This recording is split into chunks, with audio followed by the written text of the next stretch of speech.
Vamos con la última intervención del día con el siguiente panel y sus integrantes. Diálogo ministerial. Avances de la transición energética justa en América Latina y el Caribe. Andrés Camacho, ministro de Minas y Energía de Colombia. Joseph McMoneagle, secretario general del Foro Internacional de la Energía IEF. Moderadora, Diana Calderón, directora Hora 20.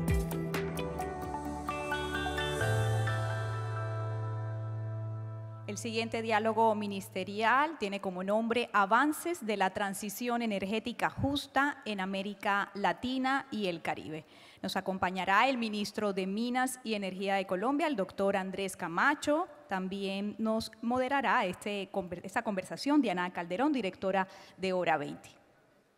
Muchísimas gracias y muchas gracias por permanecer en el auditorio a esta hora. Pero tenemos las voces más importantes para finalizar el día, que tienen que ver con el ministro Andrés Camacho y con el experto Joseph McMoneagle. Vamos a hablar un poco sobre seguridad energética, obviamente, y transición. Pero antes quiero ir un poquito atrás, al año 2020, cuando nos enfrentábamos a diferentes pruebas, nos enfrentábamos a la pandemia.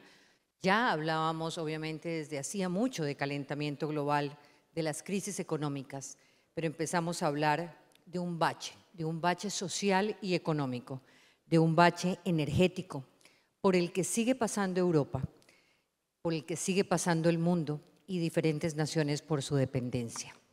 Dicho esto, yo quiero empezar por, como se dice, ministro, por el principio. Y el principio es pedirle a usted y pedirle a Joseph que nos espere un momentico. I will make your questions in Spanish, Joseph. Okay?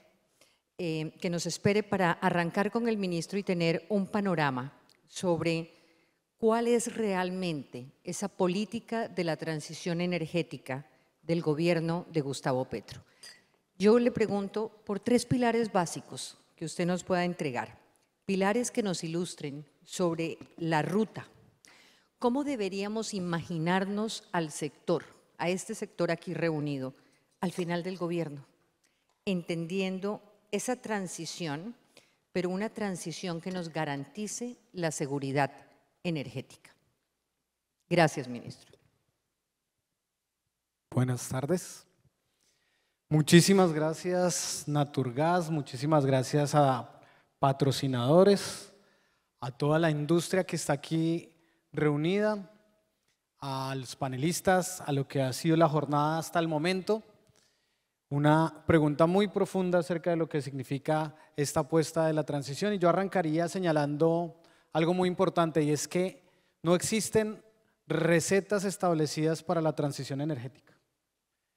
Parte de nuestra responsabilidad, digo responsabilidades como país, es construir y desarrollar una hoja de ruta propia para un país como Colombia, con un contexto particular, tanto en lo social, lo económico, lo ambiental. Y eso implica una evaluación de nuestro sector, una evaluación de nuestros recursos y una evaluación también de lo que ha sido la historia del desarrollo energético en Colombia. Nosotros desde el Gobierno Nacional, el Gobierno del Cambio, hemos adoptado un apellido muy importante para la transición. Se llama justicia. La transición energética debe ser justa. Y en ese sentido hay muchas cosas que debemos evaluar. Por una parte, la transición energética no es una transición únicamente o puramente tecnológica. La transición energética es una transición productiva de nuestro país, es una transición cultural en Colombia, es una transición política, es una transición económica, es incluso una transición territorial, porque nuestro país es un país de regiones, de geografía diversa, de enorme riqueza, y eso implica entonces acondicionar las bases de una transición energética a un país con unas características muy concretas. Y por supuesto, el cumplimiento de unos pilares. La transición energética es en sí misma, y si es transición justa, implica seguridad energética. No puede existir una transición energética justa sin seguridad. Pero también otro elemento que es muy importante y que debe estar en nuestras discusiones es soberanía energética, que creo que es un elemento muy importante para recordar lo que ha sido la historia de nuestro sector. La soberanía energética es el control de nuestros recursos para no solo garantizar el abastecimiento, también es el control de nuestros recursos para garantizar un futuro posible en un país y en un mundo que está enfrentando una crisis climática, que de hecho estamos viendo en este momento frente a lo que es el fenómeno del Niño. Incluso mucho se ha discutido en nuestro país sobre los elementos centrales de la transición energética y algunos han centrado esa discusión en emisiones. Pero hoy lo que vemos con el fenómeno del Niño que estamos a punto de superar nos refleja que la transición no solo es necesaria por un debate de emisiones, es necesaria porque tenemos variabilidades climáticas como el fenómeno del Niño y ya nos aproximamos al fenómeno de la Niña. Ese es un pilar muy importante, la seguridad energética, la soberanía energética, pero también la superación de la pobreza a través de un sector que tiene mucho que aportar en nuestro país. La superación de la pobreza energética es una tarea indispensable y es parte de lo que hemos vivido en los últimos años, por ejemplo, en el caso de La Guajira, donde las comunidades se oponen muchas veces porque ven pasar grandes proyectos, pero no tienen acceso a condiciones básicas de vida. La transición energética tiene que responder ante esos retos y responder ante esas solicitudes. Y la transición energética tiene otro pilar, que es el conocimiento. Necesitamos desarrollo de investigación, necesitamos el desarrollo de todo el potencial humano, de profesionales de diferentes áreas. Yo lo decía hace casi 8 meses, creo que fue aquí en Cartagena, no fue en Santa Marta, en el Congreso de Ingenieros de Petróleos, Ingenieras de Petróleos. Necesitamos todo el capital humano dispuesto a trabajar por la transición energética. Necesitamos a los ingenieros, ingenieras eléctricas, geólogos, geólogas, a todo el equipo profesional de ciencias de la Tierra para este gran propósito que es el propósito y el reto de la humanidad.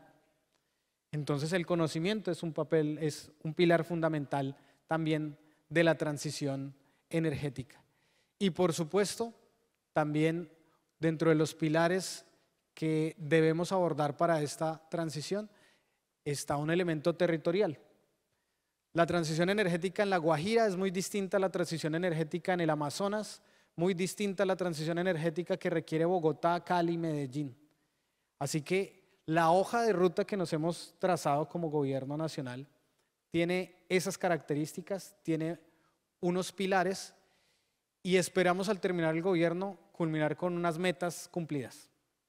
Una de ellas, haber dado un paso muy importante en la transformación de la matriz energética del país y haber transformado lo que hoy estamos viviendo, no solo nuestra dependencia eléctrica en hidráulicas y térmicas, sino haber logrado la transformación con una mayor participación de las energías renovables. Para eso hemos dispuesto de un plan que se llama Plan 6 gigavatios para transformar la matriz. Pero también una meta que tenemos es mejorar la eficiencia en la exploración. Y aquí sobre todo con el sector gas es importante señalarlo. Yo lo dije desde el primer día que llegué a este cargo, la exploración en Colombia se mantiene. Lo que estamos buscando es mejorar la eficiencia con los contratos que tenemos, con la infraestructura y el desarrollo que el país ha consolidado durante tanto tiempo. Así que esperamos lograr luego del paso de este gobierno mayor eficiencia en la exploración en Colombia y con lo que tenemos, mayor eficiencia en los contratos que tenemos. Ahí tenemos un plan para enfrentar los contratos suspendidos, pero también mejorar recobro mejorado, también desarrollar nuevas exploraciones en donde tenemos posibilidades. Y en tercer lugar, queremos dejar como legado de este gobierno superación de brechas.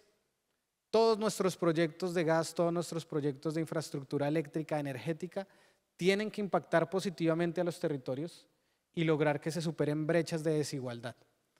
Ese es parte del propósito que tenemos y que nos hemos fijado como meta cumplir en el plan de desarrollo y en los programas metas que el Ministerio de Minas y Energía ha venido consolidando, ha venido desarrollando.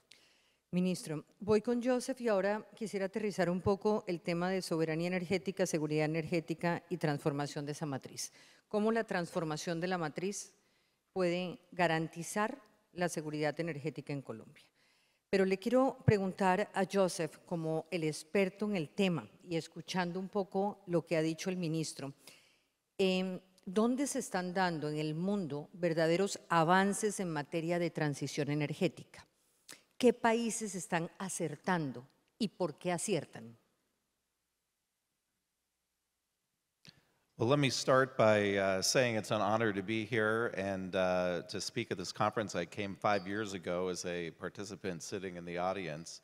So it's great to be back on the stage, especially with you, Minister. We haven't met yet. Honored that Colombia is now a member of the International Energy Forum. We're about 73 member countries. It was started 30 years ago on this whole concept of energy security by producers of OPEC and consumers of the IEA and OECD.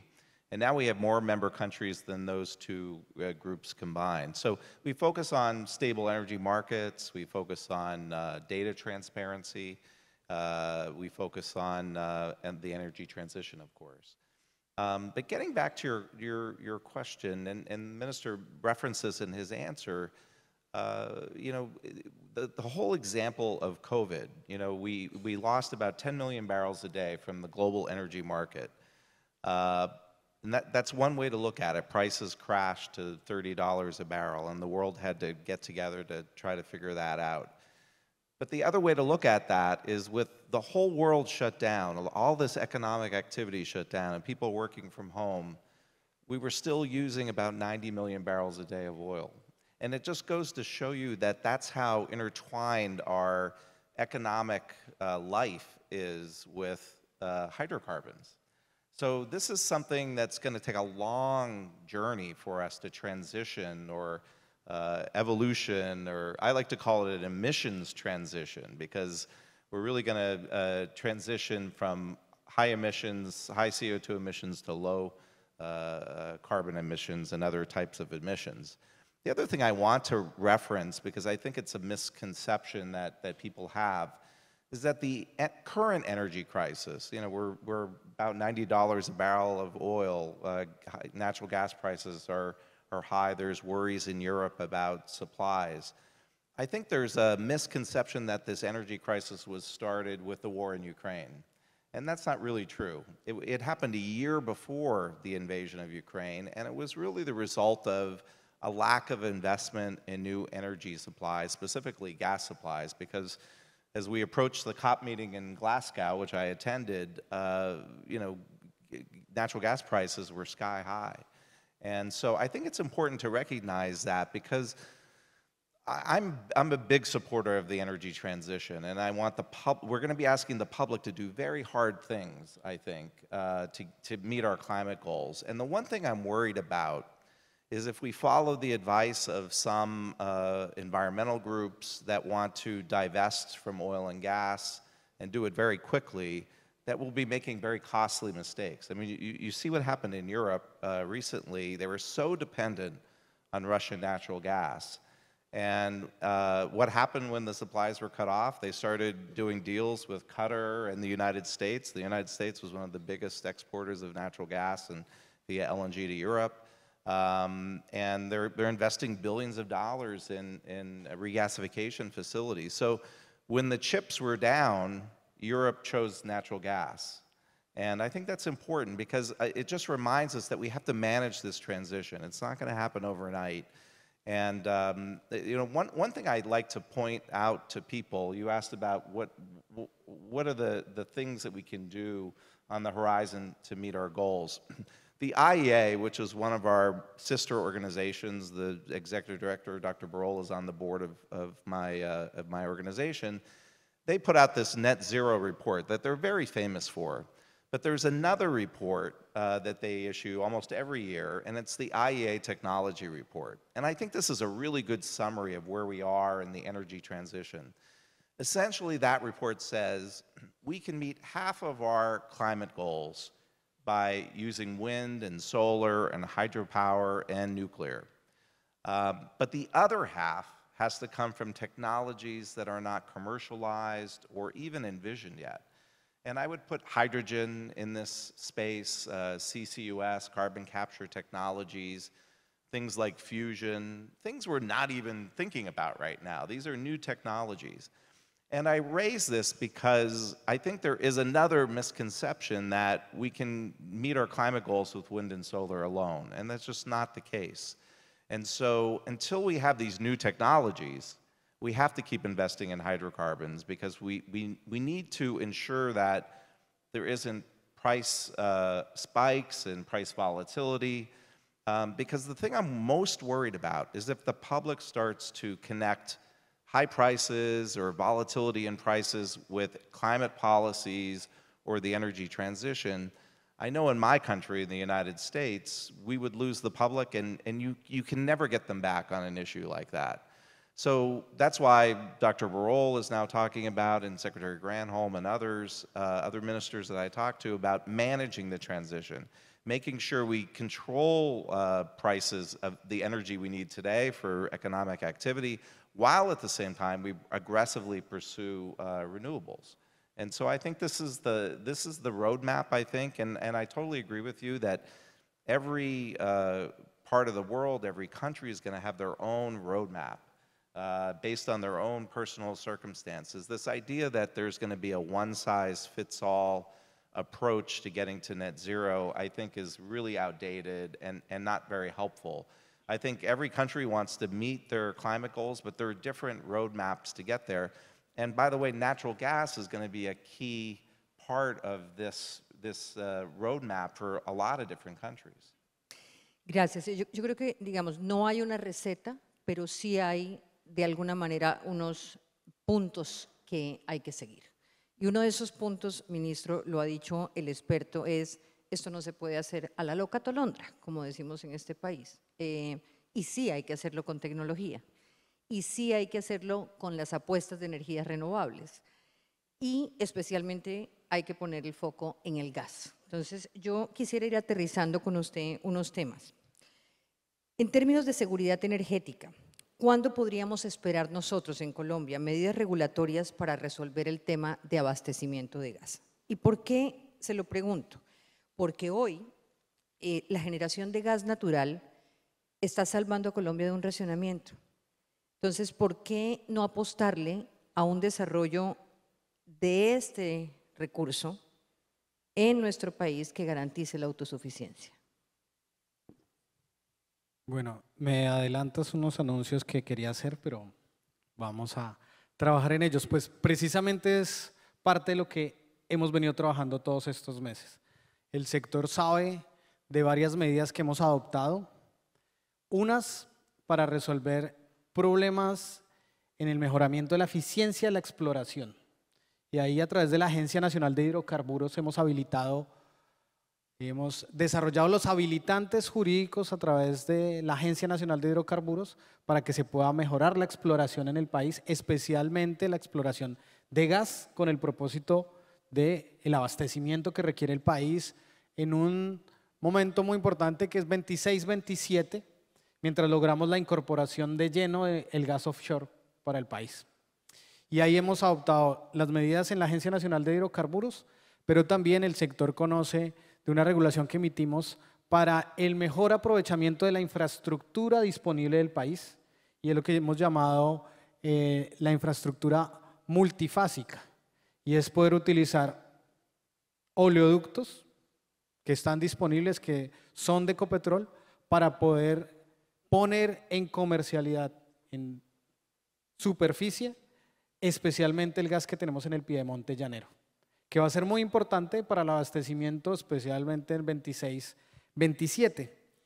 Y por supuesto, venimos trabajando de la mano con Ecopetrol, especialmente liderado por Ecopetrol, en todo el cronograma de trabajo para las perforaciones necesarias y para el seguimiento de todas las incorporaciones de reservas que tenemos en el offshore, de tal manera que podamos muy rápidamente tener las condiciones de seguridad energética y de abastecimiento de gas que requiere el país para no solo medidas como las que estamos adoptando en este momento en el fenómeno del Niño, sino para garantizar en ese proceso de transición energética el lugar que tiene el gas. Que lo hemos Metiendo dicho, a Ecopetrol en la cadena. claro, Ecopetrol es la empresa líder del sector que es responsable de estos periodos de exploración, del cronograma y a través de la Agencia Nacional de Hidrocarburos de la gestión de los contratos. Pero al respecto, y lo que decía como a manera de anuncio, decirles que primero queremos proponer un pacto por el abastecimiento en el corto plazo de gas para el país.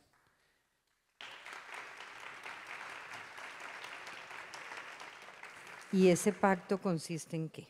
Varias cosas. Primero, eficiencia en la exploración.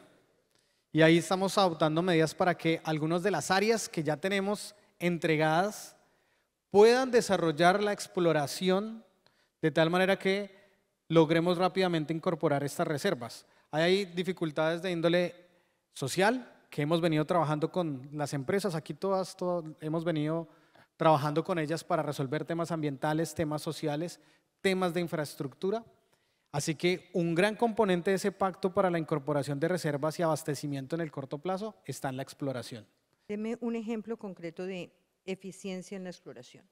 Parex, Ecopetrol, Piedemonte, regulación multifase. Allí tenemos volúmenes muy importantes que en menos de un año esperamos incorporar a las reservas de tal manera que puedan avanzar. Estos están en buena medida en el Piedemonte, tenemos en Arauca, tenemos en Llanos Norte, y eso implica un trabajo concreto entre Ecopetrol, Parex, ANH, Ministerio de Minas y Energía, en un periodo de un año para garantizar que este gas pueda ser utilizado, que hasta el momento no había sido utilizado por una cuestión de infraestructura. Y ahora utilizando las tuberías que tenemos disponibles en esto que hemos llamado multifase, podemos muy rápidamente poner en producción y comercializar. ¿Cómo entra el sector privado en este pacto?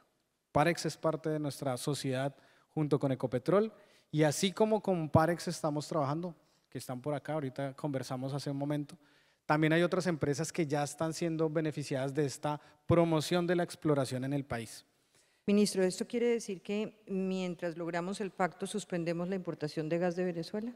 Nunca hemos suspendido, al menos este gobierno no lo ha hecho. Digamos, decisiones del pasado. ¿Suspendemos el anuncio o ya la importación de gas de Venezuela es un hecho? Voy a la segunda parte del pacto y ya te digo Venezuela.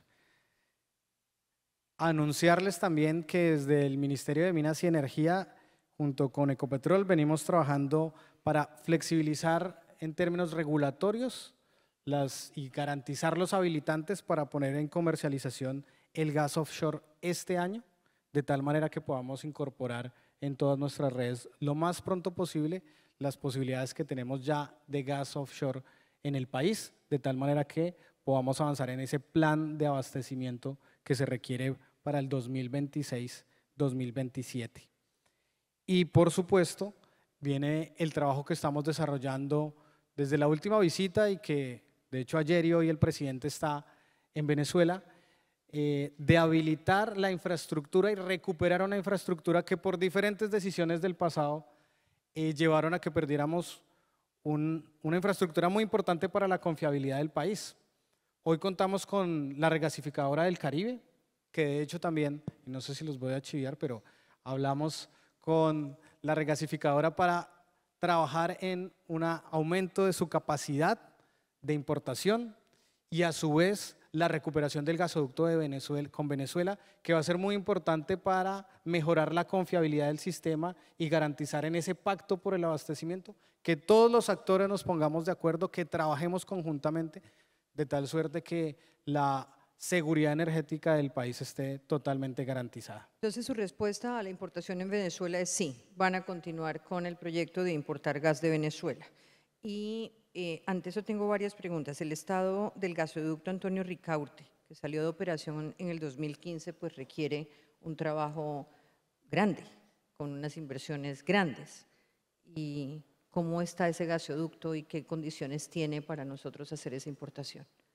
Técnicamente o en ese detalle, Ecopetrol nos podrá dar un informe de cómo es el estado del gasoducto, pero lo que puedo decirles es que desde hace varios meses venimos trabajando en la revisión de la infraestructura, de kilómetro a kilómetro cómo está la operación. Podemos garantizar que del lado de Venezuela se encuentra operativo según la última información que tenemos. Del lado de Colombia tenemos un tramo que fue desmantelado y que hace parte, 1 kilómetro únicamente que fue desmantelado ese gasoducto, y las inversiones, se está llegando a acuerdos con PDVSA Gas para la recuperación de esta infraestructura que va a ser muy importante junto con la regasificadora, junto con el gas del Piedemonte para trabajar en el abastecimiento del país. ¿Por qué privilegiar la importación por un tema de mercado y no privilegiar la exploración en nuestro país, en las áreas continentales, en el Mar Caribe?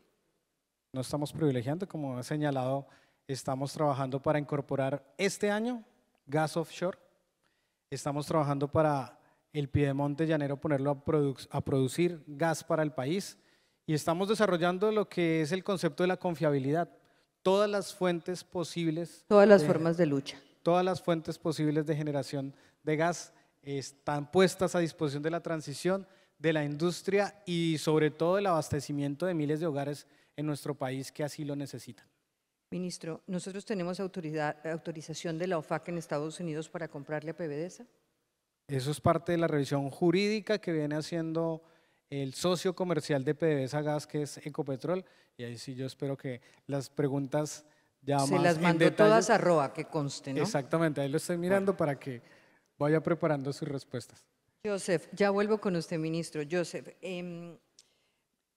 usted hablaba ahorita de un tema que a mí me parece de ciencia ficción, pero maravilloso, y me hablaba una ambientalista muy conocida que es la rectora de la EAN en Colombia, que es Brigitte Baptiste, sobre cómo podríamos estar dando vueltas en círculos cuando hablamos de la necesidad de hacer una transición hacia energías que además son muy costosas, como la eólica y como la solar y como todas estas, cuando estamos a pocos años de tener un abastecimiento ilimitado con la energía, tenía el nombre precisamente, me sorprendió cuando usted lo mencionó, energía nuclear de fusión. ¿Es realista? Yes, of course, and we've made a lot of advances in nuclear. It's these small modular reactors, which could be deployed in countries like Colombia and Africa. They could be used for industrial purposes. Fusion, we've made great advances as well. I think there's a lot more to happen there. But I think this point that the minister made and also Ricardo made when he was speaking earlier about greater efficiencies in operations is a really good point, because at the last COP meeting, we had pledges by 50 of the top international companies and state-owned companies to reduce methane by 2030 and to get to net zero by 2050. So these are, pledges and leadership by companies, and if these companies can do it, I think any company can do it. Obviously, methane reduction is a critical thing in pipelines and natural gas industry. The industry is well aware of it.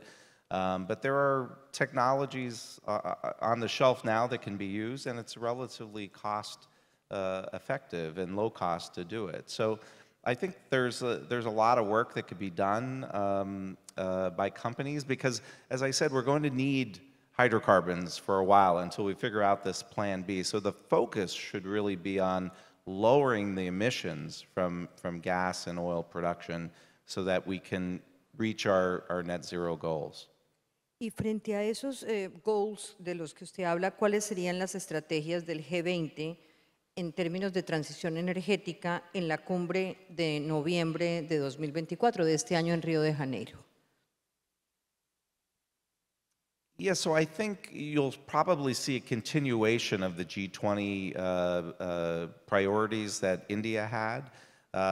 The IF has a very broad membership. We have industrial consuming countries in Europe and the US. We've got producing countries from OPEC. We have a lot of developing world countries in Africa and Asia. And the G20 is sort of like this too. It's a very broad membership. So I think you see a lot more reasonable, rational concepts being presented on energy security. For example, the leaders in India said we need to keep the uninterrupted flow of energy going while we pursue the energy transition. One thing that I think you will see more emphasis on in Rio is this Global Biofuels Alliance that was launched in India. Obviously, there's a great potential and focus on that in Brazil, and I see that concept getting supercharged is just another one of the tools in the toolbox, if you will, in order to diversify energy sources and meet our climate goals. Una última pregunta para nuestro experto. ¿Qué tan flexibles, y ya de alguna manera lo ha dicho, pero al oído del ministro, qué tan flexibles tendríamos que ser en términos de la transición energética frente a la dependencia tan grande en términos de desarrollo y de poblaciones y de brechas de desigualdad, de la dependencia que tenemos de los combustibles fósiles? Es como si hoy se apagara el petróleo, pues nos morimos de hambre. Eso no es una realidad. ¿Qué tan flexibles? Or there would be a war would start, right? No, I think this concept that we really saw take full force at the last COP meeting was let's pursue progress over perfection on the energy transition. I think the last few COPs before the one in Dubai were focused on perfect solutions, no fossil fuels. We can do it all with renewables. Hydrogen's going to be available in 2 or 3 years, and none of that is the case. And instead, things like switching from natural gas, switching from coal to natural gas for power generation. In the U.S., we've dramatically decreased emissions in the U.S. as a result of that. And you saw la puesta places del gas en generación eléctrica y la puesta del gas en descarbonización. Es correcto. A eso se refería. Yes, it replaced coal with natural gas, and you've dramatically reduced the emissions. And so there, things like maybe we shouldn't do all electric vehicles. Maybe we should do hybrid vehicles because we'd save a lot on copper, which we're going to have a lot of strains on copper because EVs use a lot of copper. But if you had hybrid vehicles, Pero parecería ahí, ese es un punto que me parece interesante que no está funcionando. En la última revista Economist sale como muchísimas de las empresas de carros eléctricos están quebrando precisamente porque o no hay el suficiente mercado o los precios están muy altos. Yeah. Well, there's not a lot of consumer interest. I think that's one of the big problems, and the price points I think are a little too high. But that can come down. But I'm worried about practical things, about not enough copper, for electric vehicles. But my larger point is, instead of focusing on perfect solutions, let's try to make progress. Let's try to make progress on lowering emissions. And I think that started at the last COP meeting in Dubai, and I hope that will continue and people will take more constructive approaches to the energy transition. Ministro, usted hablaba de un tema que me parece fundamental y es la diferenciación territorial en busca de soluciones por las diferencias de nuestro territorio, de nuestra geografía. Y yo me concentro en La Guajira, donde la gran mayoría de inversiones para la transición energética pues cerraron, se fueron, o por dificultades en las propias inversiones, o por miedo de los propios inversionistas, o por lentitud en lo que tiene que ver con las licencias ambientales. Y mi pregunta allí es, ¿cómo vamos a recuperar esas apuestas a nivel de inversión extranjera? ¿Cómo se está trabajando hoy a nivel de Ministerio de Ambiente y Ministerio de Energía para poder garantizar que esos proyectos en Colombia sean viables? Porque ¿cómo hablamos de una transición energética y de una apuesta cuando estos grandes proyectos se apagan? Bueno, antes que eso voy a descargar un poco de responsabilidad al presidente de Ecopetrol para también incorporar en la responsabilidad de las respuestas y saludar a la nueva junta directiva de Ecopetrol que se encuentra aquí, a todos, doctor Guillermo, a todo el equipo de la nueva Junta Directiva que tiene también la tarea en este sector. Mi saludo, no nos habíamos podido encontrar en estos días con estas agendas tan agitadas. Y segundo, hacer una corrección, y es que no se han ido. Hay titulares y es parte de lo que hay que aclarar. Ninguna de las empresas se ha ido de La Guajira y de hecho crece la inversión en La Guajira. ¿Qué proyectos se sostienen en La Guajira? Todos. Que hayan sido titulares inventados por nosotros los medios. Todas Porque se yo mantienen. llego a corregir mañana mismo. Todos se mantienen. La última fue el anuncio supuestamente de Celsia, y no sé, no, aquí no hay nadie de Celsia, pero a los 3 días yo me reuní con Celsia y la impresión que nos dan es al contrario, de continuar trabajando, y pues esto me da la oportunidad de contarles lo que estamos haciendo en La Guajira. En La Guajira, primero, tenemos el potencial enorme de desarrollar la energía en Colombia. Mientras China incorpora 200 gigas al año, nosotros estamos intentando desarrollar 5 gigas en La Guajira y tenemos un enorme potencial de hasta 70 gigas. Pero el gran reto que tenemos en La Guajira es resolver el abandono histórico de un territorio con unas características muy particulares, con un pueblo indígena, con condiciones culturales muy específicas, que no tuvo acceso históricamente por una situación de abandono, de corrupción, incluso de muchas situaciones, y hoy nos corresponde transformar ese territorio. Y era lo que yo mencionaba hace un momento. Si vemos pasar por encima de las rancherías líneas de transmisión y grandes proyectos de generación, pero en sus rancherías la gente nunca ha tenido acceso a energía, definitivamente algo estamos haciendo mal. Y parte de la transición justa que nos hemos propuesto es llevarle acceso, energía, agua potable, soluciones a las condiciones básicas de vida en un territorio que necesita muchísimas cosas. Con una característica adicional, La Guajira tiene toda la riqueza que el país está necesitando. Y ahí venimos en un trabajo conjunto con las empresas privadas, las empresas públicas, gobierno nacional y gobiernos locales.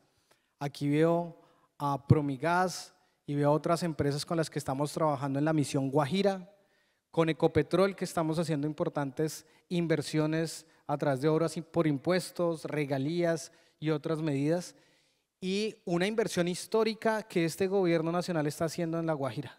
Nunca había habido una inversión tan grande, tan elevada en La Guajira como la que este gobierno está haciendo en un territorio que se ha propuesto transformar. De hecho, ustedes saben, tuvimos unos decretos de emergencia para La Guajira con la intención de llevarle agua potable, llevar energía, llevar alimentos, llevar las condiciones básicas que tenían que estar resueltas, pero que la realidad es que hoy no estaban resueltas. ¿Y qué hemos hecho entonces? El viernes pasado, de hecho ayer también estuve en La Guajira en un evento con la Contraloría, presentábamos el balance de cómo vamos avanzando. 813 procesos de consulta previa en proyectos de eólicas, solares, líneas de transmisión y transporte, acceso logístico. De esos 813 procesos, en líneas de transmisión ya vamos en un 96% de consultas previas. En parques eólicos vamos en un 73% de avance en consulta previa. Y en vías de acceso logística, 100% de avance en consulta previa. Así que lo que se requería en La Guajira era un modelo de relacionamiento distinto con el territorio, distinta con las comunidades, y lo estamos haciendo con un concepto básico: reconocer el gobierno propio del pueblo guayú, un diálogo del gobierno propio guayú con el gobierno nacional, con el gobierno departamental, y de esa manera hemos venido desbloqueando proyectos que heredamos que estaban retrasados 3, 4, 5 años. Y hoy vamos al 90% de avance en el licenciamiento social, y en términos de licenciamiento ambiental, en año y medio hemos otorgado 21 licencias ambientales, casi ya igualamos las 35 de 4 años anteriores, y estamos trabajando en acompañar cada uno de los proyectos que se está desarrollando en La Guajira para demostrar que la transición energética ya se está haciendo, se está desarrollando, y que somos capaces de resolver los problemas del pasado. Todo este proceso nos ha dejado buenas prácticas, malas prácticas, y de todo eso hay que aprender para lograr resolver la situación que se ha presentado en La Guajira, pero sobre todo desarrollar todo el potencial que tiene un territorio hermoso y tan rico como en La Guajira.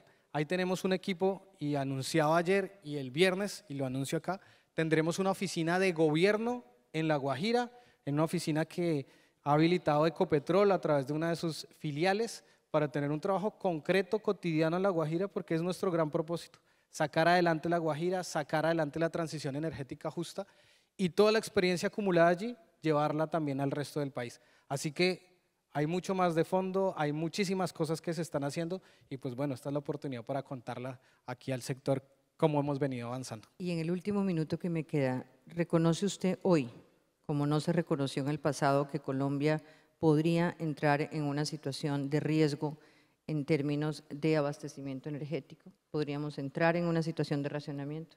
No tenemos un riesgo de desabastecimiento y pues justamente para eso es la planeación energética, para evitar siempre que lleguemos a esas condiciones. De hecho, nuestro ¿Se mantiene sector… el gobierno en que no hay riesgo de racionamiento? No tenemos riesgo de A abastecimiento. pesar de embalses en el 20%. Claro que sí, para eso es la ingeniería y lo hemos desarrollado. Gracias, ministro. Gracias, Joseph. Gracias al auditorio. Muy buenas noches.